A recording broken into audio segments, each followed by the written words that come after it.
Messi Messi Messi ভাই Messi আব্বা Messi Messi Messi আমার আব্বা মেসি আমার আব্বা মেসি ভাই মেসি আমার আব্বা মেসি আমার আব্বা আপনার আসল আব্বাকে বেশি ভালোবাসেন নাকি মেসিকে ভাই ভালোবাসেন? মেসি রে ভাই মেসি অনেক ভালোবাসি অনেক রাত জায়গা জন্ম দিল ওর নিজের বাপ, আর বড় এ বলতাছে মেসি নাকি ওর আসল বাপ। মাথার গাম পায়ে ফেলায় রক্ত পানি কইরে ইনকাম কইরে বড় করলো ওর নিজের বাপ,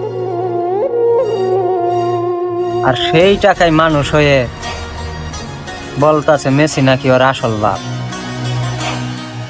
ওর বাপ যদি জানতো বড় হয়ে কোন ফুটবলের তারকারে বাপ ডাকবো, এটা যদি তার জন্মের আগে তার বাপ জানতো, তাইলে কন্ডমের দাম কিন্তু বেশি ছিল না। তখন হয়তো বা 50 পয়সা কি 25 পয়সা দাম আছিল। তার মায়ের সাথে মিলনের সময় কন্ডম ব্যবহার করতো, তারপরেও এর মতো বিজর মা জন্ম দিত না।